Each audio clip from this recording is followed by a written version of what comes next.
Sarah's gonna talk to us, and what she has to say is probably really important. So Probably. it's actually quite fantastic. So she's gonna talk to us about mapping, and this is always really important. If you don't know what mapping is, let's go back to the things we talked about yesterday, Outreach 101. Mapping and CIs go together, so this is quite important for us. Sarah, Cordingly, everybody. You could talk to this or we can like put it in. Thank you. All right. So Sarah Cordingly, I work at PKNT. I know most of you, or some of you, and I'm sure there's many more that I know your name and I've never seen your face. But this is literally the same presentation I gave a couple of years ago. Adam told me there's some new faces and so new information. I kept thinking like, what has changed in the past couple of years? And there's not a ton, so I don't know that it's super different. So if anybody gets bored, let me know.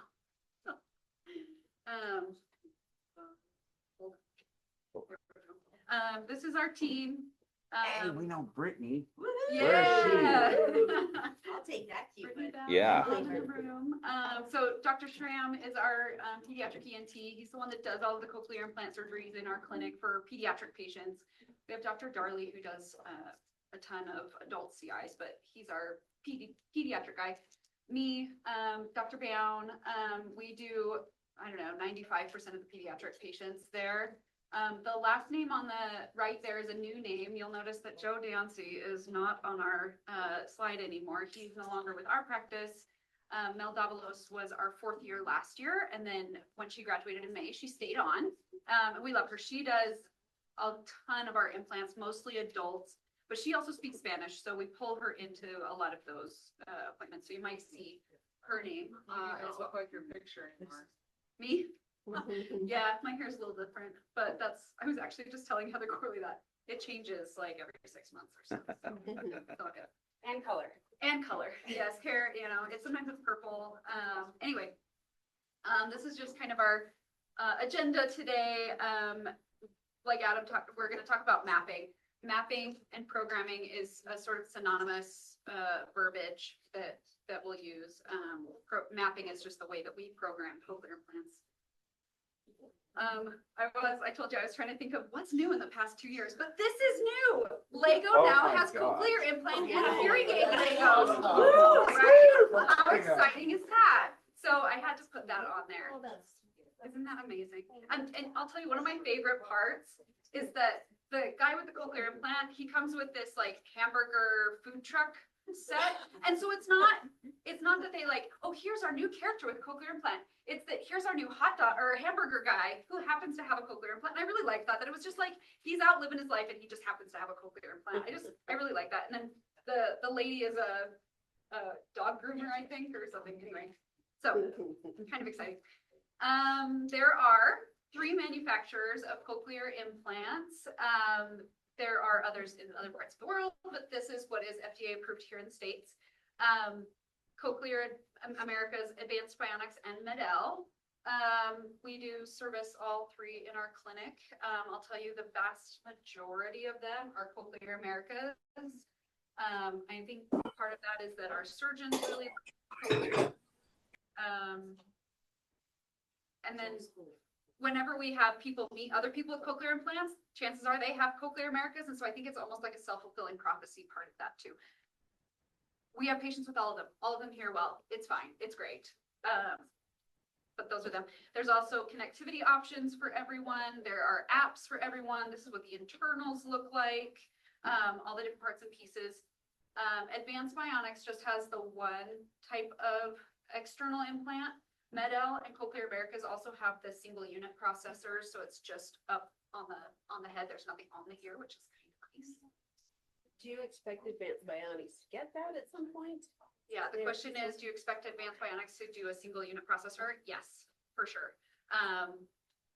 There's been mumblings, but they never tell us anything until it's available.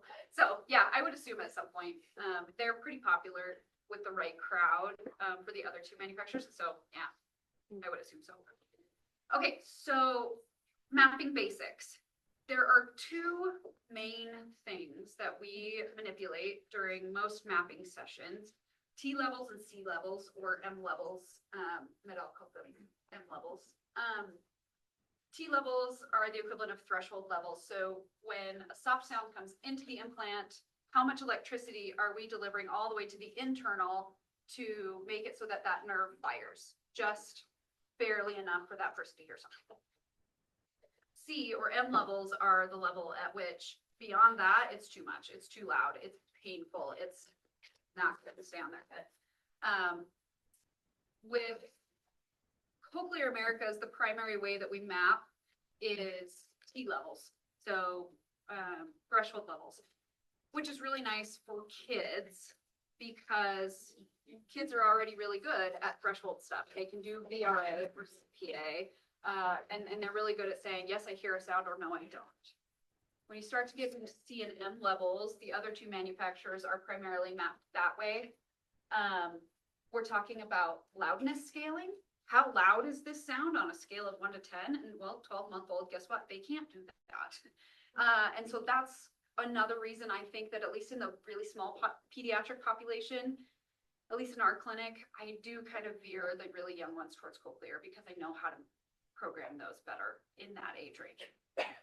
Not to say that you can't do the others. It's totally possible. There are a bunch of other things that we can manipulate, and this list on the left there, those are things that we don't manipulate very often, only if there's a problem, only if needed, only if something.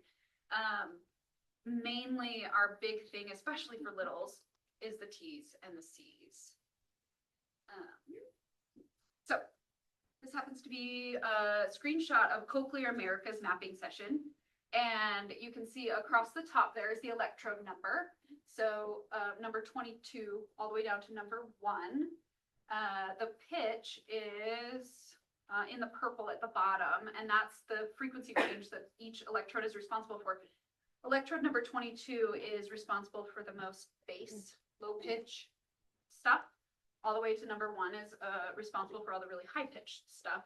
That has to do with where it is in the cochlea as well. Electrode 22 goes all the way to the top where those basal stuff is responsible for, down to the end where the high pitch stuff is.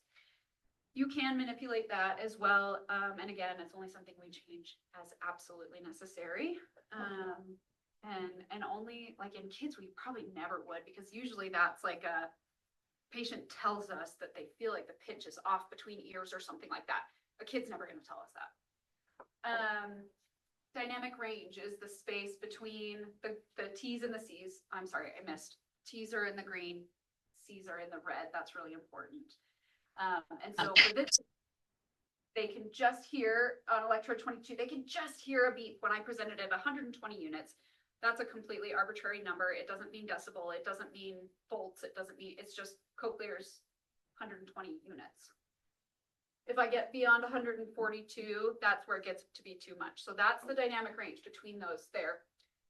The wider that we can spread that, the more natural the sound is a lot of times. So we aim to do that. We try and push that as far as we can. We're also starting to find that sometimes even if we manually manipulate those T levels, we lower them, even though that's not audible to them. It actually sounds better because we can widen that range. And so you kind of have to strike that balance between everything being audible, but everything being wide and natural. Anyway, pulse width, that's how long that an electrode is going to be stimulated for. And that's in milliseconds. And so this person has a 50 millisecond pulse width.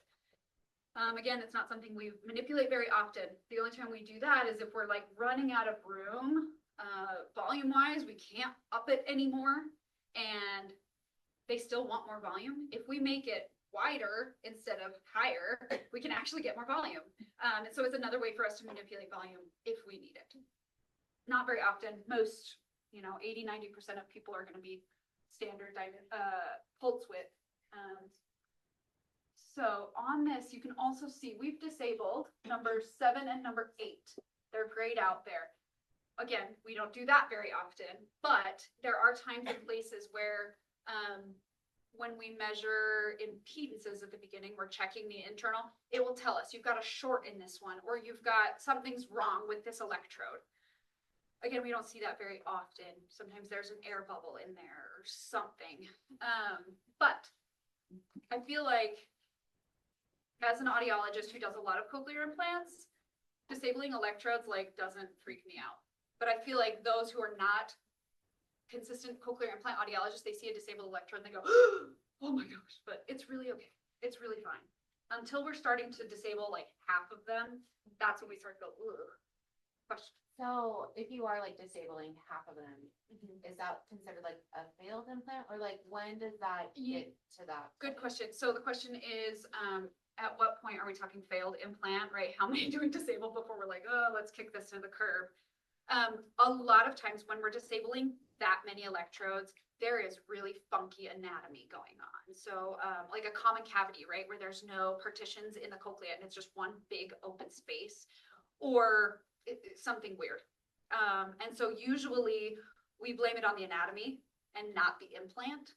And so we assume like putting a new implant in there is going to do the same thing. That's not going to help anything. Considering failures, and that's always a scary thing, even for us. You know, we don't like fails. We don't like reimplanting. The things that will trigger that are more like decreased performance. Like they were doing really good, and then no matter what we do, we're reprogramming, we're doing this, that, and the other, and they're just not hearing as well. Threshold or word rec or whatever. Advanced Bionics did have a fairly large recall the past few years. There were a few telltale signs on some of the measurements that we took that was like, okay, this device is logistically failing. There was a leak in the silicone. Is that on certain models? Yes, yes, the it was 5? one specific model of, it was the V1, the version 1 of the Slim J. Anyway, at this point, most of those have been found and most of those have been reimplanted. There are still some that are out there. We've been told that our fail rate at peak is very, very much higher than most. And I don't know why that is. I don't know if we're looking for it more or we just got the unlucky batch. Like, I don't know. But most of those have been recalled and they are not implanting those anymore. They are now implanting version 2, which they have done all this test and that has been out for a couple of years. They're not failing. That is done. So don't be afraid to implant AB, or if you get a kid with a new AB, not a concern anymore. You know about what years of implanting? Yes, what years of implanting was the Or version those 1? failed ones put in? It was probably 2019, 2020-ish. Let's blame Not COVID, shall we? 2002. No, they're more recent than your sons, yes. So, yes. Okay. So, same thing, but just for Med-El. Med-El has 12 electrodes and theirs are numbered backwards, right? So their number 12 is responsible for higher pitches down to 1 is lower pitches. So everything's backwards, but that's okay. It looks a little bit different, but it is the same thing, right? The bottom of the orange bar is your T level. The top where you have those little handles, those are the tops of your M levels. For Med-El, we don't measure T levels. It is not recommended. They're defaulted to 0. It looks like this was actually at 10%, which is a lie on this slide, but we will change that once in a while. If we have really poor thresholds, we go in the booth and they are not hearing those thresholds very well, then we can measure them and maybe improve it. But most of the time it's recommended you leave it at 0. It's just a different way that they have built their implant, just works differently.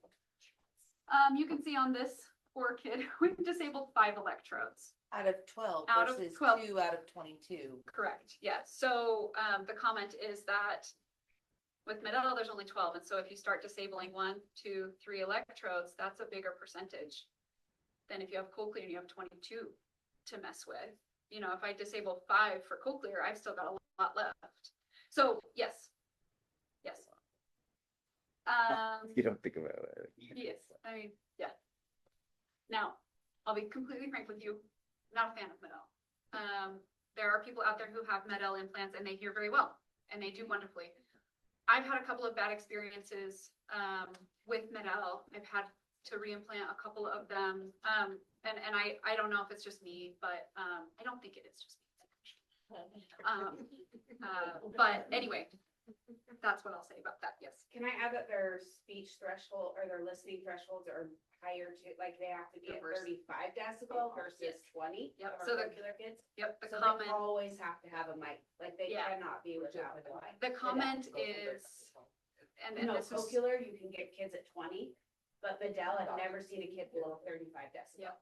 so the on a comment test. is that when we do aided testing with the implants, Yeah, we sorry. do it with cochlear or AB. I'm just repeating so that Mike gets it. Cochlear and AB, we can get pretty good thresholds of like 20 or 30. With Medel implants, we're often between 35 and 50.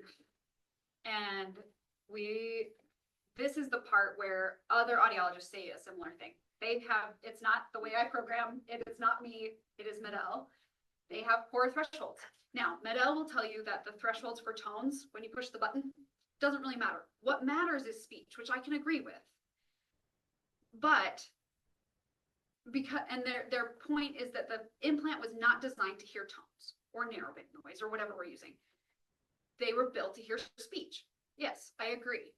But with cochlear and advanced bionics, if I'm getting thresholds at 50, I know something's really, really wrong. With Medel, I'm like, I don't know, maybe it's fine. Hope it's fine.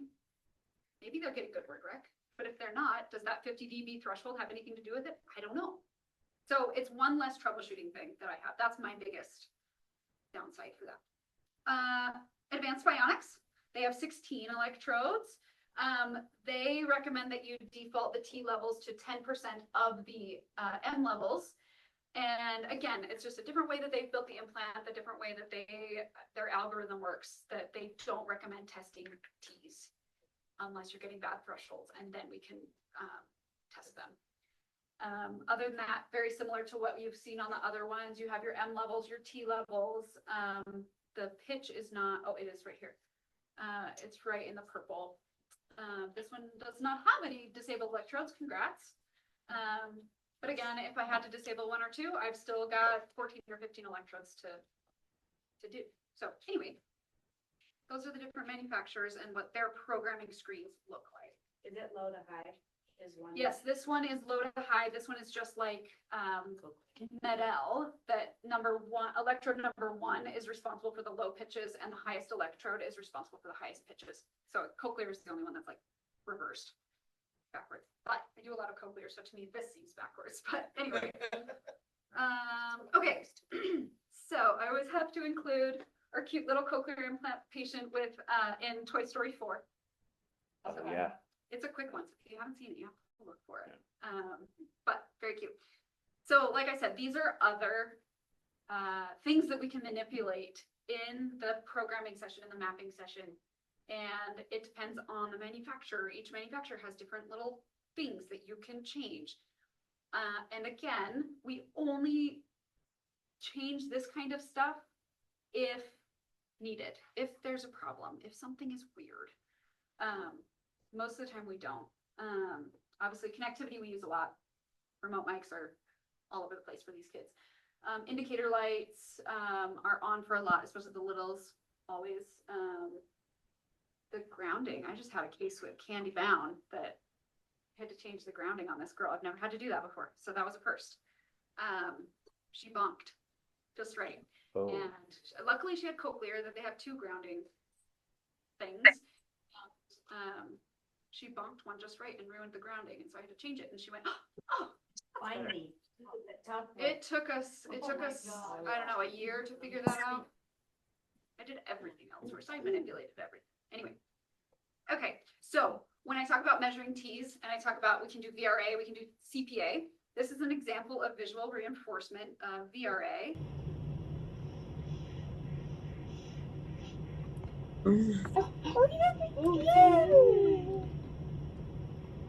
Oh my gosh. Oh my gosh. She's so cute. So what we're doing, I might play it again, but if you watch the audiometer screen that's kind of in the bottom right corner, you can see when we're stimulating, it's hard to see, right there, that little blue thing, so we're lighting up a toy. Oh my gosh. Oh my gosh. We're reinforcing that she heard that, like, there's friends for it.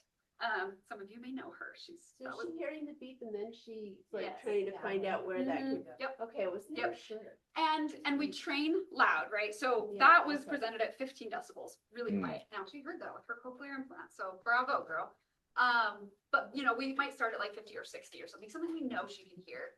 Train her that way a couple of times, and then we lower it until we can still get that response. And know that she is hearing at 15 decibels or 20 decibels or 50, whatever it might be.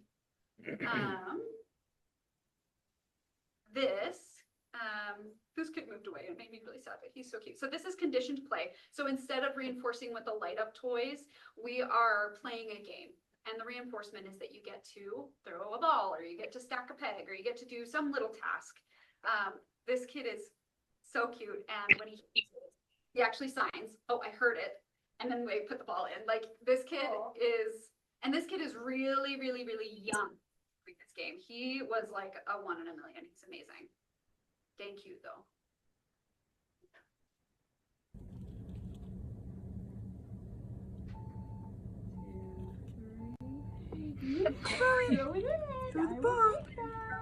And so that's the number 20. Yeah, So he's cute. phenomenal. When we, Sarah? yes, Can sorry. I add that we can be doing the plate in our schools with preschool, and it's super helpful for Sarah, because then she can get a cleaner audiology test. Yep. If we are doing that conditioned play with their ling on Yeah. a regular basis. Yeah, so the comment is doing this kind of task at home or at school or something with lings or whatever beep, and practicing at home. Especially for these kids, they do that VRA a million times. And by the time they're like 1, they're like, this is stupid, guys. I don't like this anymore. And we might get a couple of thresholds out of them. And usually we can start to do CPA at age 3. But if you practice with a 2-year-old, you can get it. And so the earlier we can do that, the more we can get out of them. So, adults, when we map their T's, they actually will count it. Instead of just, do I hear it or not? They will count them. And what that gives us is a slightly more precise level at where it's not just audible, but it's like solidly audible. I can hear it well enough to count it. And so for kids, that's kind of boring or it's kind of dumb. So we have these little different games that we play where they hold a toy. It's kind of like CPA. They hold a toy, and when they hear a beep, they can kind of put the toy on each frog as they count them. And then we can kind of do that counting technique, but still do a CPA. It's kind of a hybrid thing. Keep them interested, but get some better information. So sorry, quick question. Yes. So if they like don't hear one of the beats, you like know that, and then they like go to the next one. Yeah. And then are you able to like manipulate that? The volume. Yeah. So the question is like, what if they get it wrong, right? So if I play 4 beeps and they only count 3, then I'm like, oh, that's not loud enough. They didn't hear it well enough to count the 4th beep, right? So I'll make it, up just a little bit. And then if that time they get it accurate, and then we always repeat it, we do it twice, that's a better level than if we just do you hear it or not? It might be a little bit lower. It's actually a better map if we get it to that really precise spot.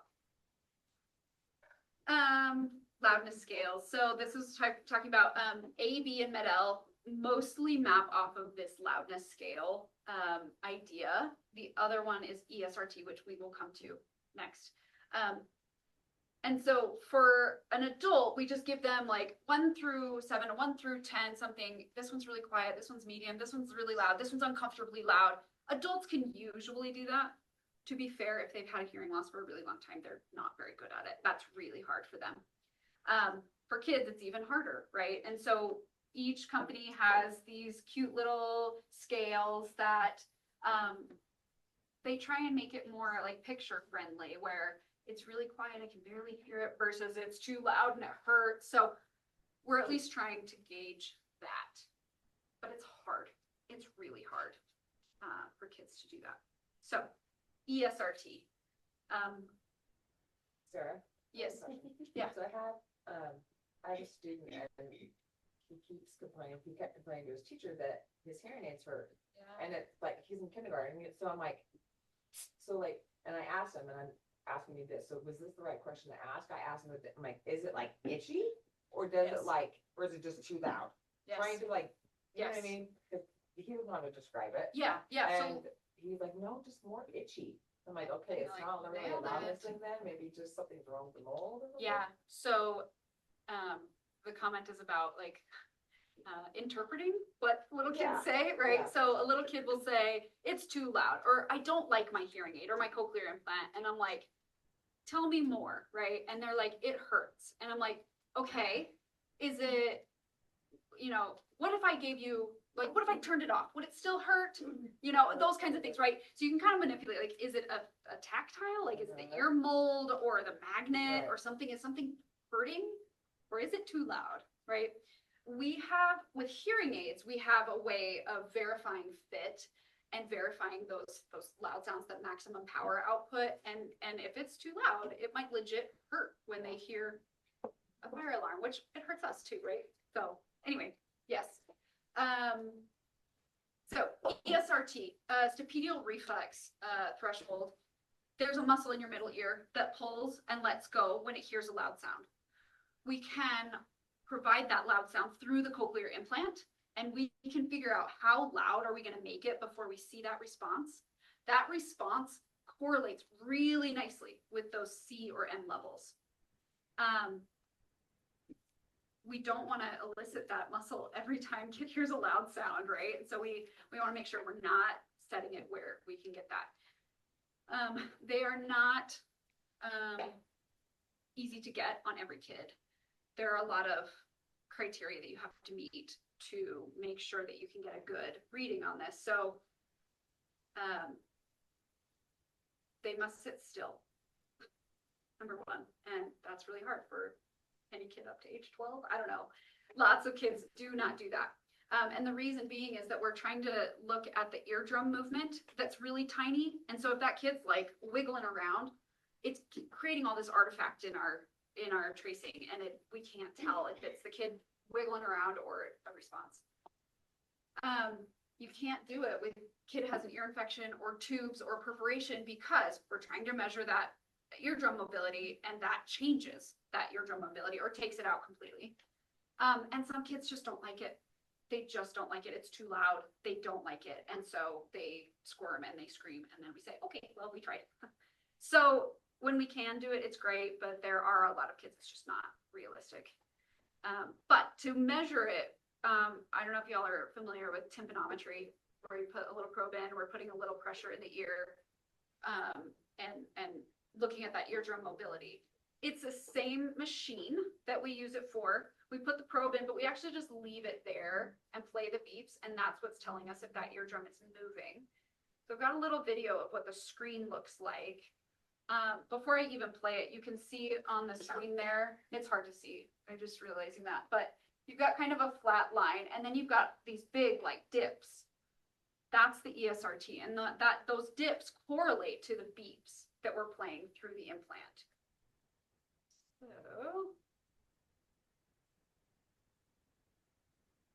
wait for it. There we go. So nice flat line. The kid's just sitting there not doing anything. As soon as those beeps come, you can see those dips. That's that muscle pulling and letting go. So it pulls on that eardrum, and then that eardrum comes back, and that's what we're seeing. That is a very, very nice, easy to see response, versus some are very little and hard to see. So, or the kid is wiggling. You can almost see there's some artifact kind of towards the right there, and that was probably the person doing something weird. I don't know, moving around. So that's the artifact I'm talking about. So you can imagine, like, if a kid is just like freaking out, like this is not going to go very well.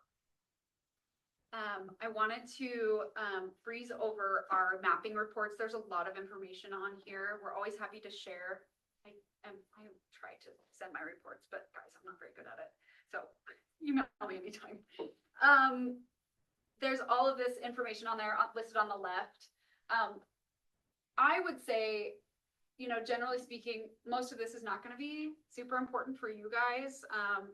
It does tell you when they were implanted. It does tell you what devices they have. Those are important things. We always make some mapping notes on there, like kid did not participate today. Today sucked, right? Or the kid was a rock star and we got everything we needed. Not in so many words, but you know. seen that on your. The kids suck. Yeah, Candy's kids The are always kids. perfect, so, Yes, yes. they Anyway, but it can tell you, you know, do they have multiple programs on the bottom there? And what are the different programs? Maybe I have them in, you know, an automatic program in the first program, and then I gave them a directional program. Obviously, I wouldn't do that until they're a little bit older and can manipulate that. But that gives you a hint as to, what they've got available to them. Sarah, can I have a telecoil too? Like, Yes. if you're using a loop, then you know which program the telecoil is. Mhm, yep, yeah, and if you need a T-coil program, please let me know, because it's not a default that I usually put in there. Most kids are not using T-coil for anything, but happy to put it in there if needed.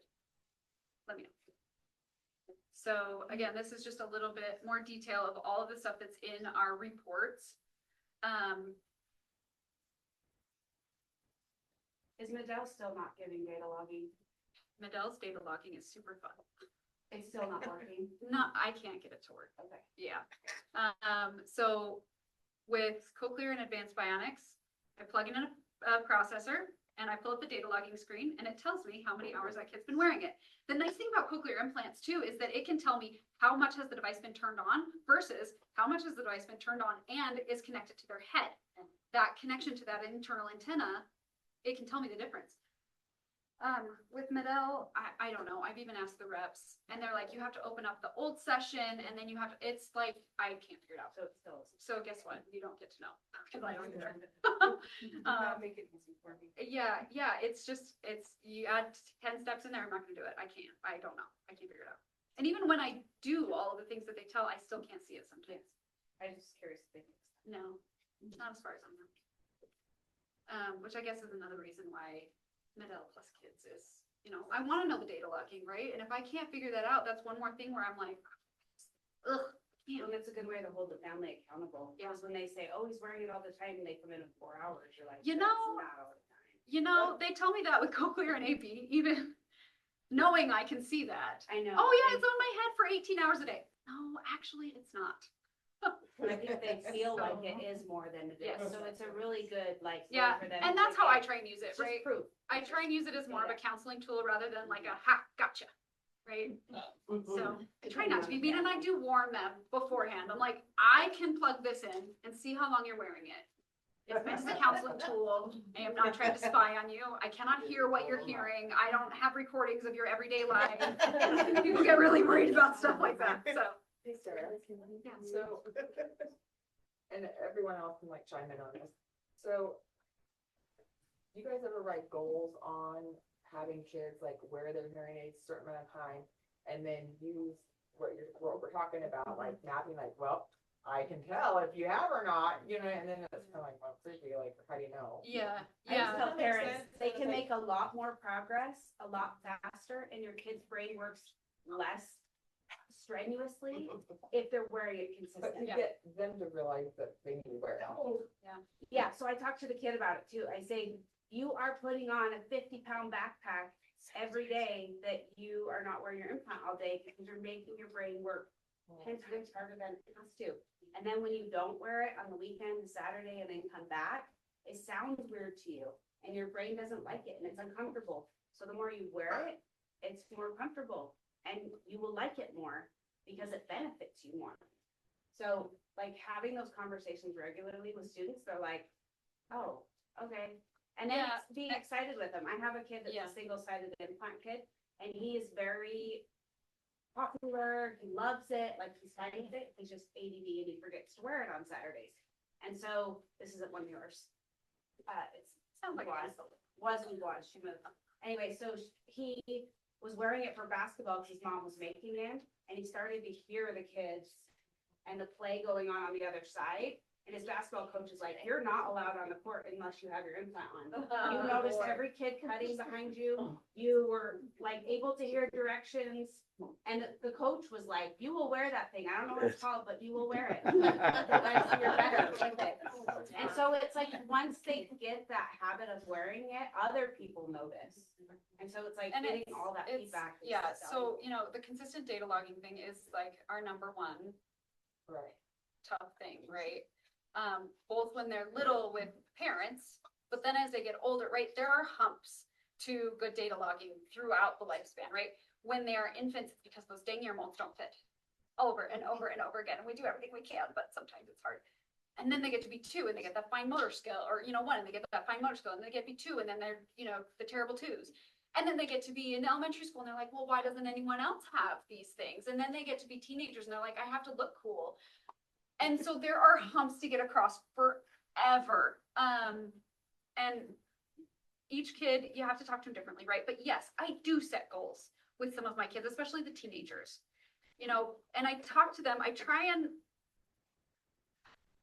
so I equate it to having the conversation with parents of newly identified hearing loss that are trying to decide on that, like, sign language versus CI spoken language thing. I'm not going to recommend a cochlear implant just because you have a profound loss. We start with, what are your goals? Do you want to talk? Do you want them to hear? Well, then this is our pathway there, right? This is our pathway to get there. And if you don't want that, then that's fine. But this is our pathway there if that's your goal. And so teenagers especially will do the same thing. Like, do you want to go to college, or do you want to be an astronaut, whatever it is? And if you're getting C's and D's in school because you can't hear, that's not the pathway to get to college or an astronaut or whatever it is. The pathway to get there is wearing your hearing devices. So how can we make that happen? What do you think? What are the big barriers, right? And I hate the question, why don't you wear them? Because that makes them sound like they're a bad kid and that they're just rotten. And so I try really hard not to use the word why, because they just feel bad.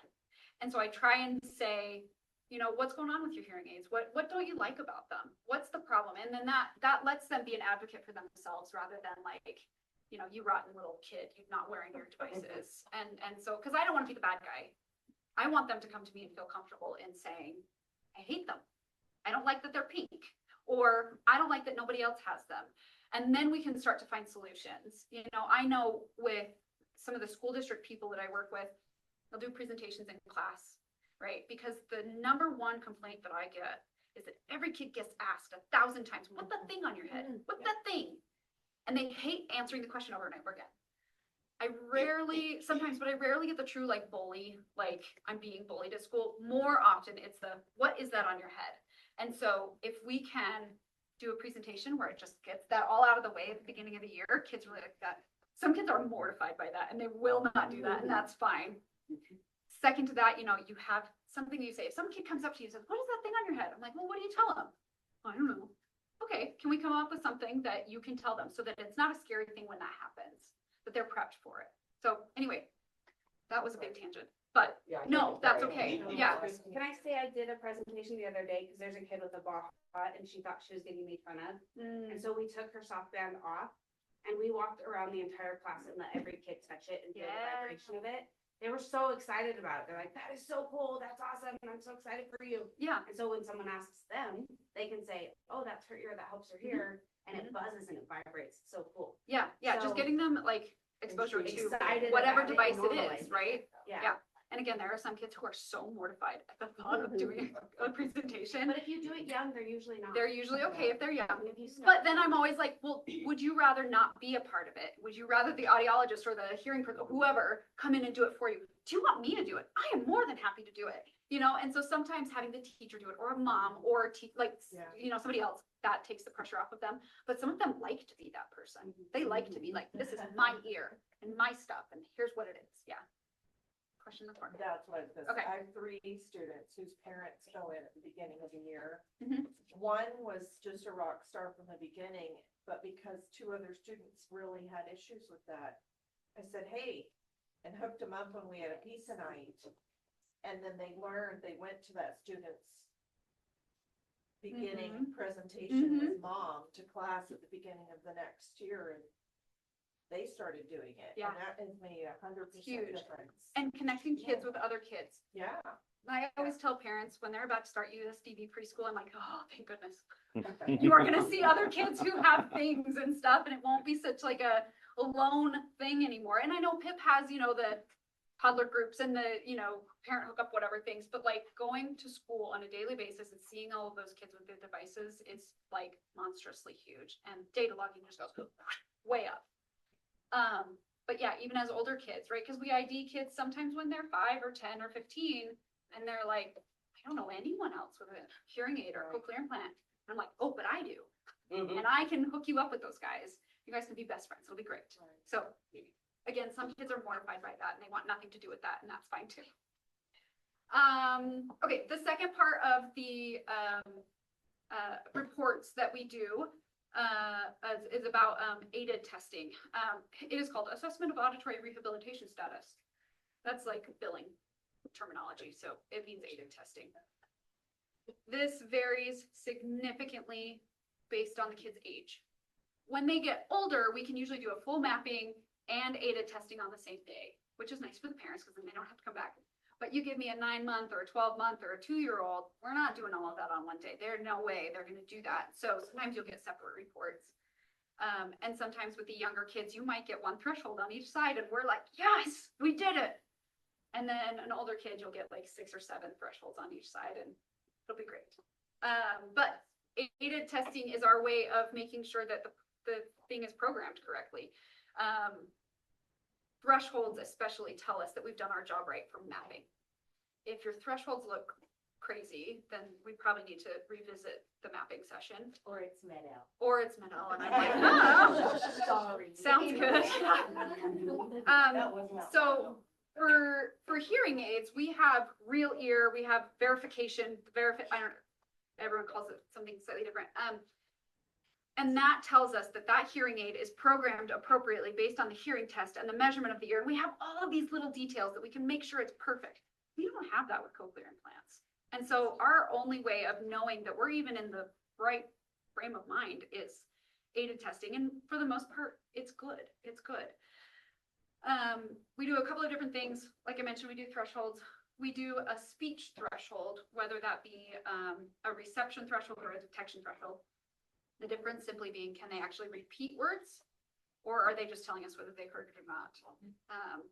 We can do spondies, say hot dog, airplane, baseball, make it really quiet, see if they can still repeat it. The other thing would be body parts. Some kids will not talk to us. They can be 5 years old and they will not say a word to us because they're just shy. And so we're like, point to your nose, point to your eyes. And then that at least gives us some discrimination. Other than that, we do that VRA with the light up toys in the side, like pop, pop, pop, look over here, 1, 2, 3, and they'll look over. I'm like, ah, you heard that. So same kind of thing. And so to be fair, Med-El says that your speech reception detection threshold should be 25, 30, somewhere in there. Sometimes it is, sometimes it's not. I don't know. Word recognition. These are single syllable words. Say the word dog, say the word cat, say the word ball. Most kids, by the time they're like 2 or 3 even, we can start doing this. Sometimes it's picture pointing because again, they won't talk to us or their speech is poor enough that I can't understand what they're saying. And so we'll do picture pointing, but most kids can repeat by the time they're like 3, mostly because they're just practiced at this. They are just good at it. And then sentence recognition for older kids, adults, sentence recognition is like our big benchmark.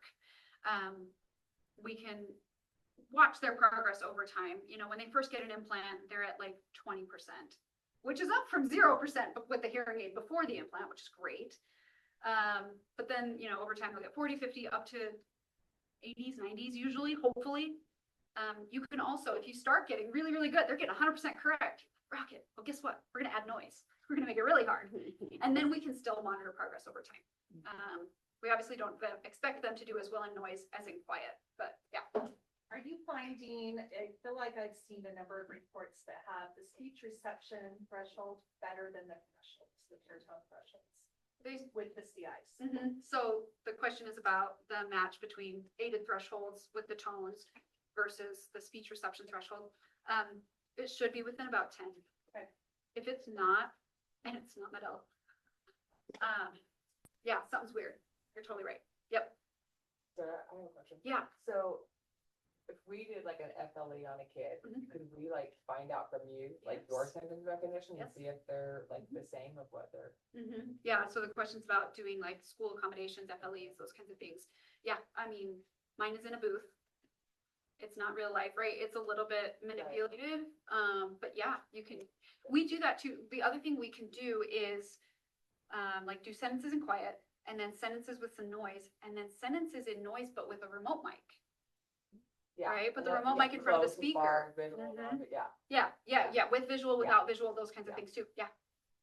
You let me know. I've done that for other people too. I think like legally schools don't ever have to like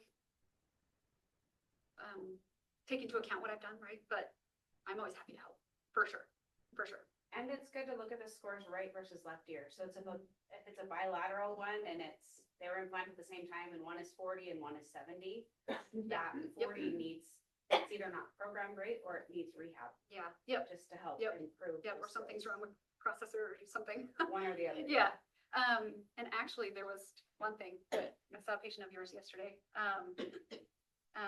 Joe Dancy, who I love, he's great. He did monitored live voice for word recognition. So you're supposed to use a recording because then it's consistent over time. It's consistent over different audiologists. He likes live voice, which is great. So he's the one asking them to repeat words, which I do for little kids because they don't respond very well to the recordings. That's fine. What I have seen though is that, I can't be Joe. I do not have Joe's voice. I cannot mimic Joe's voice. I can try, but it's not going to happen. And so my recorded sentences, they're doing way worse. So if you see a kid that was Joe Dancy's patient and now he's mine and they're suddenly doing worse, I promise I'm a good audiologist. I promise. But I actually did live voice with that patient yesterday and she got 100%. And with the recordings, it was like 80. And so it really, really, really makes a difference. And so yes, ask me because. And we practice live voice. Yeah. Obviously. More Yeah, than you don't have therapy recording stuff. at school. Yeah. So anyway, we keep seeing that. So I just worry people think I'm like terrible and I'm a horrible audiologist. I swear it's just because I'm using recording. Anyway, okay, what else? So this is just an audiogram, an aided audiogram. And so those thresholds there, those are gorgeous. Anywhere between above 30 or so, you see there's one at 35, at 6,000 on the right side. Microphones of cochlear implants and hearing aids kind of start to dip out at 6 and 8. And so that's honestly why we don't even test 8,000 for cochlear implants because the microphones just can't handle it. So once in a while, I'll see that drop a little bit at 6. I don't really worry about it unless it's at like 60 or something bananas.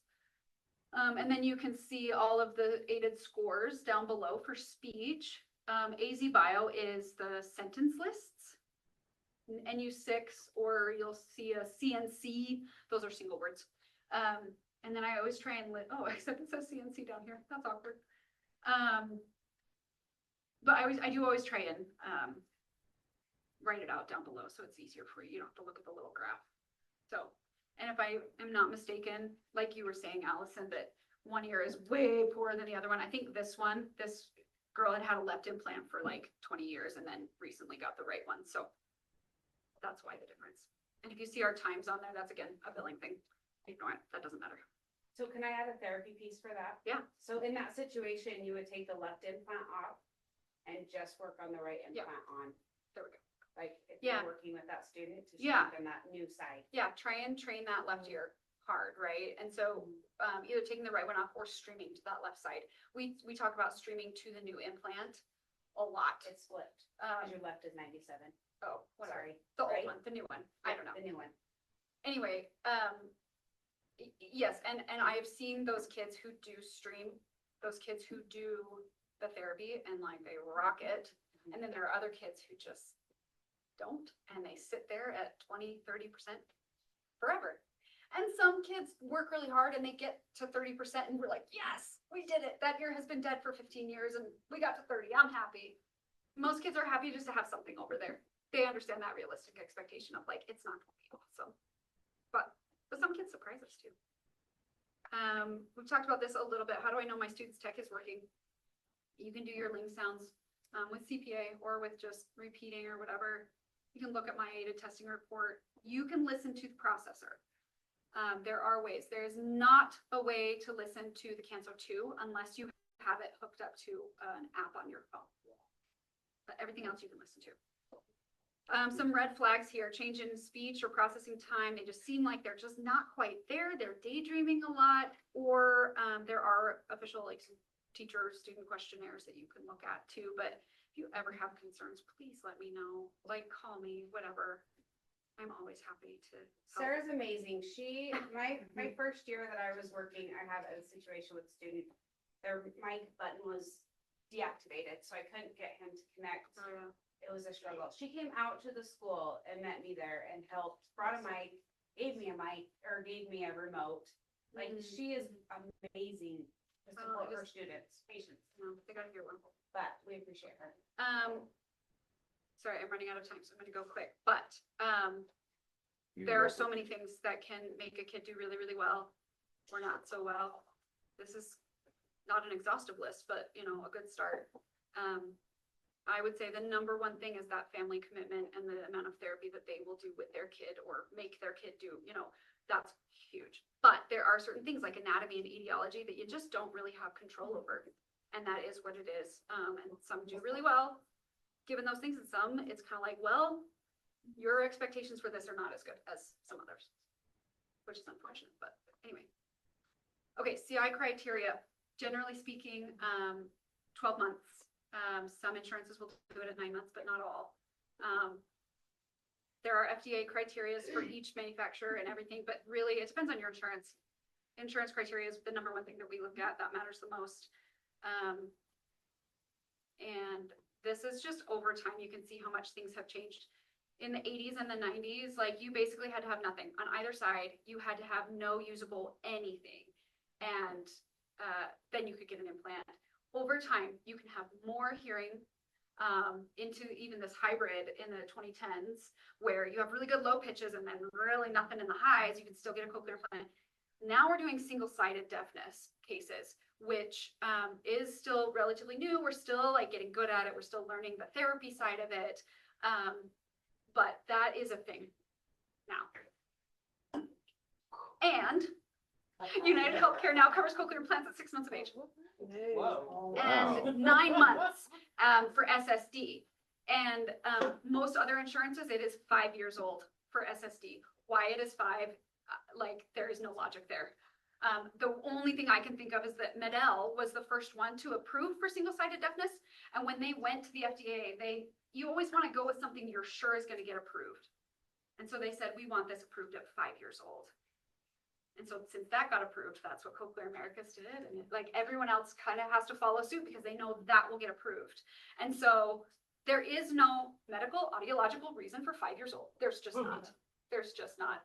I mean, and I don't know even why the difference between 9 months and 6 months, that also makes no sense to me, but whatever. Anyway. Obviously, like, you think this is a good thing. Is there cases where like implanting that at such a young age is a bad thing? The question was whether 6 months might be too early. No, I think, you know, every piece of research that we've ever had, ever, for any kind of amplification, earlier is better. Earlier is better. Earlier is better. I mean, there's never been a case where it's like, no, let's just hold on and wait. The only case I can think of would be like an auditory neuropathy case where auditory neuropathy is just hard. It's just hard. And every kid is super different and highly variable and fluctuating. And some of them do okay with hearing aids. Most do not. And so that would be one where you're kind of like wish-washy for a while. And maybe 6 months is pushing it, but no, I don't. Unless there's a medical reason, right? So let's say this kid is like a super medically complex kid and can't handle the surgery, anesthesia. Obviously that would be a no-go. But no, I think if you have a severe to profound loss, if you have, you know, something that we're like, you're not going to get speech and that's what you want, and you have United Healthcare and you're 6 months old, yeah, I'm in. So in that 0 to 6 month age, are you aiding with the hearing aid during that time? Yeah, so the question is, what are we doing before 6 months? Hearing aid, for sure, as soon as we can. And the expectation with the hearing aid before we get an implant is not always that they're going to get good sound. we're just trying to slam that nerve with any amount of stimulation that we can, keeping it alive and going until we can get that cochlear implant in there. So, but yes. This is also a student of yours. Long time ago, but she's super, thank you. That's so But my email is there. Please, please don't hesitate to email me. I am hard to get a hold of by phone because I'm busy and I'm in 17 different places, but email I'm pretty good about responding to. But any questions, last minute things, other things? So I know it's changed over time, but are you implementing more just for that severe and profound, or are you doing more like mild, moderate, or like, Yeah. So I know it depends on like the kid. yes, yeah. So the question is like, what's the threshold criteria? And criteria for CIs really is sort of two parts. One is the threshold, but two is the word recognition. So if the kid is old enough to try and repeat words or point to pictures and they just can't do it, like it's just, they're like, I don't know, I can hear you, but it sounds like it's nothing. That plays a big part of it too. So if they have like moderate to severe and their word recognition is horrible and their insurance says we can implant them, yeah, there's no reason not to. Sometimes those take a little longer to figure out rather than like you have your best threshold is 75 or 80 or 90. You know, those ones are more obvious. So yeah, but it does depend on every kid. Insurance, parent buy-in, like the interest rate, like parents are like, I'm just not ready at 6 months. Fine. You know, we're here for you. We're here to support you. Yeah. Sorry, I have one last question. You're good. Be quiet. Have you noticed a difference in the activation time after they get the cochlear implant? Because like I have one student that was activated like days after, and some that are like weeks. Yeah, so the question was, how long do we wait for activation after surgery? Have you noticed a difference? Yeah, so I know that the U primaries, they're doing like next day. Yeah. Which is theoretically possible. I know that kids are not in the best mood the next day. They had brain surgery yesterday, or not brain surgery, but head surgery. And they're still not feeling well. They're not sleeping well. And so I like to give them a little bit of time. And in the grand scheme of things, our 2-week wait is not gonna change anything, especially They have like studies over time about language, like. not the 2-week difference. No, not that I know of at least. And I know like logistically at school, like we try and do it like during spring break or during summer or something, because then they're not in school trying to do school while they can't hear anything. And so we try and do that. Sometimes we have to do it when we have to do it, and that sucks. And so we have other ways and means of trying to help them along. I know Candy had one that was in the middle of the school year, and you guys went to her house and said, okay, we're working on academics while you can't hear because you poor thing. And so, yeah, we try not to do it during school, but it just happens. It looks like Ame has it. Yes, thank you. I actually have quite a couple questions. First of all, it seems like Medell has not so good of a reputation compared to the other two brands. So what would be the reason that people still choose to have Medell? Is there any benefit that they have but other brands don't? I think so. There is one audiologist at Utah State, Cash Pitt. He is a big fan of Medell. He loves Medell, and he and I have talked, and I don't see it, but he really likes them, and he's comfortable with them, and so he's more open. When I have a kid or an adult that we're trying to pick which manufacturer, I flat out tell them that I don't like Medell, and I'm happy to show it to them and talk them through it, and I am capable of doing it, but it's not my favorite. And most people are like, okay, we're not even gonna worry about that one. But I think Cash, he presents all three. So yeah. Okay, so what about is there a difference between brands in terms of insurance coverage? No, I have run into one insurance that asked us which brand we were doing. Other than that, no, they don't care. And I don't think they cared. They just wanted to know. Like they weren't going to approve it one way or another. It just they wanted to know, which was weird. Yeah. Okay. So then, what is the recommendation like by when after the activation they should wear the speech processor during all waking hours? 3 months, 6 months? Day one, Day one. immediately. Yep, as long as Okay. you tolerate it. Mhm. You know, some adults need a minute. It's a lot. And so my recommendation, if that kid needs a break, fine, great. Take a break. Take it out for 20 minutes. Let the kid have a chill minute, but then try to put it back on. We don't want it to be like, okay, I guess he's just done for the day. Data logging, use time is, if anything, more important for cochlear implants than for hearing aids. There is a lot that happens internally with scar tissue and proteins and all of that when we don't wear it. And so the more you can wear it, the more consistent the map will be. If it's off and on and off and on and off and on, the program actually changes. And so there's more, there's more at risk if you don't wear it than with hearing aids. Okay. So thank you. Last question. So one of my students, he had his cochlear implant surgery 2 years ago, and then he was wearing it for a while, and then he stopped wearing just one side, just stopped wearing the speech processor for probably 6, 7, 9 months now, and then now the speech processor is not sticking well. In that situation, what would you recommend? His own audiologist recommended to wear a headband to keep it on. So the speech processor has different strengths of magnets. So you could, I don't know what he's in, but you could go up a strength or two to make it stronger so it sticks. And then you be really, really careful initially, because sometimes what's happened is that when you wear a magnet all the time, that skin kind of gets squished, and so it's thinner. But then if you stop wearing it, it kind of puffs back up, and so you need a stronger magnet, but only for a little bit until it gets thinner again.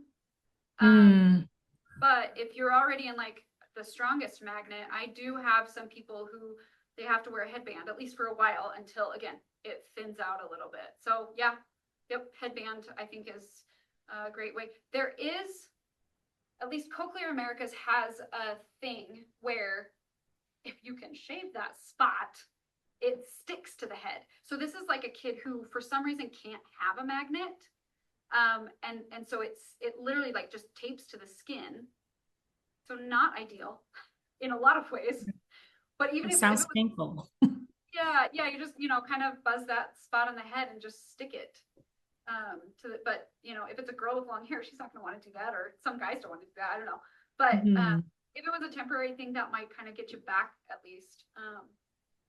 But yeah, that's all I can think is that, your skin is kind of puffed back up from not wearing it for a while. The other thing too that happens when you don't wear it for a while is that when you first put it back on, it's going to be really, really loud. It's going to be really uncomfortable. And I think, people don't understand that. And that's because of all of those changes that have been made to the proteins and the scar tissue and whatnot, that it's really overwhelming. And it honestly doesn't take very long to kind of get back up to where you were. But if you put it on after 9 months, they're gonna yell at you. So yeah. Okay, thank you so much. Yeah. I was just gonna ask, I have a lot of students that complain about not being able to hear a computer. Like Streaming when they wise. use- Yeah, Mhm. because it's digitized and they use the remote mic with their cochlears and stuff. And so- the volume's not loud enough. Uh-huh. So we can change the mixing ratio. Okay. So that it ups the streaming versus what's coming from the mics. I do have one gal who, she's an adult, but she works at a phone center. And so we actually have a program for her where her mics are off. So like you go and talk to her, she's not gonna hear you, but she only streams from the computer and so she hears that really well, and she's not getting this competition from around. Obviously she's an adult and she can manage that and manipulate that. So maybe an older kid could do that, but yeah, we can change the mixing ratio, especially if that volume is all the way up on the computer, which I'm sure it is. So yeah. Sorry, Sarah, one more follow-up to it just left me. What we were talking about with Omeg. Taking off the implant, they haven't worn it, they're trying to readapt to it. We generally, I feel like, say, you need to go back and see your audiologist. Yes. Start over again or Yes. whatever. What you just said is it sounds like they might be able to adapt to the map they currently have. And So, Sorta. yeah, You know where I'm it going. depends on the kid. Yeah. So the question is like, if you haven't worn it for a while, do you need to come back to the audiologist and do we need to kind of start over? I would say it's not a bad idea. It depends. There are some kids who really will put it on and just muscle through it, but even for adults, they can't handle it. And so I wouldn't force that on a kid. For Okay, sure. so still give that recommendation.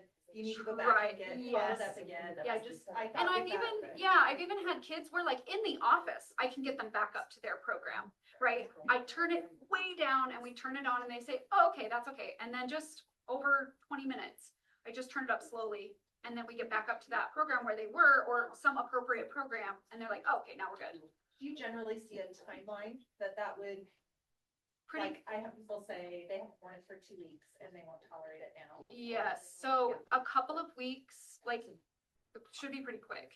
If we're talking the 6 to 9 months that Amaya was talking about, might be a little bit longer. You are almost kind of starting over. Okay. But still quicker than like initial activation. Right. And honestly, kids go really fast. Okay. They can tolerate a lot faster than adults can. Adults are whiny. So, yeah, We are. yeah. Okay. Yeah. Please email me. I'm always open to questions, whatever. Hey.